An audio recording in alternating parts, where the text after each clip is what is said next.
Since the invention of rockets by the Chinese 800 years ago, military men the world over have been keen to harness the destructive power of the black powder. But there was one big problem which dogged them for centuries. How on earth do you get them to fly straight? One early modification to improve accuracy was the addition of a long stick. And the length of the stick really does affect how straight a rocket flies. First of all, we're going to try this rocket, which has no stick at all, and we're going to try and hit that target over there. Here goes. Yep, is it going? Despite numerous attempts, there was just no way the boys could get a rocket without a stick anywhere near the target 100 metres away. They just tumbled through the air and got diverted off course. Half stick. Go for it.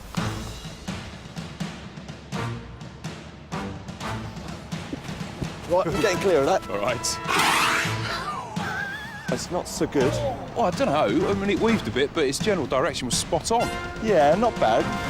That's going to work, though. Go on. Yeah, this will try go that. further. Yeah. Right. Doubling the length to 30 centimetres should make the flight straighter.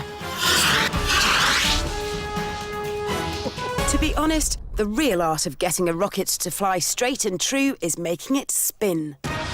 OK, Rich. Cheers, Johnny. Stand back now. The gyroscopic effect makes the flight much more stable.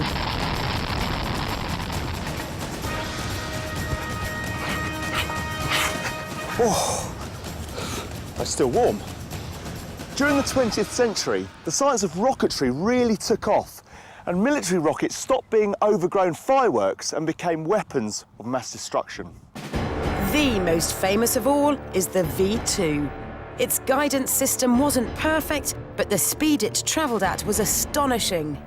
At a time when a Spitfire fighter plane flew at 600 kilometres an hour, the V2 could do 6,000 kilometres an hour, carrying a ton of high explosives to targets hundreds of kilometres away. At the end of the Second World War, there was a race between the Russians and Americans to capture the German boffins who built the V2.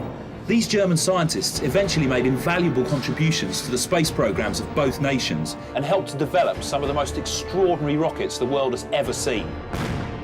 Houston, we have a problem. On today's modern battlefields, rocket weaponry is commonplace, but rockets can be used to save lives too. If your plane's going down, you need to get out fast, and the best way to do that is with a rocket-powered ejector seat. The reason why ejector seats are needed is because of wind pressure.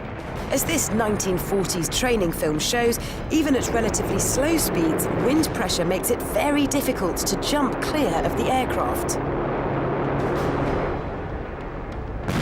In an emergency, with the plane speeding towards the ground, it would be even harder. And at supersonic speeds, it would be impossible, which is why modern fighter pilots rely on rockets to make a sharp exit.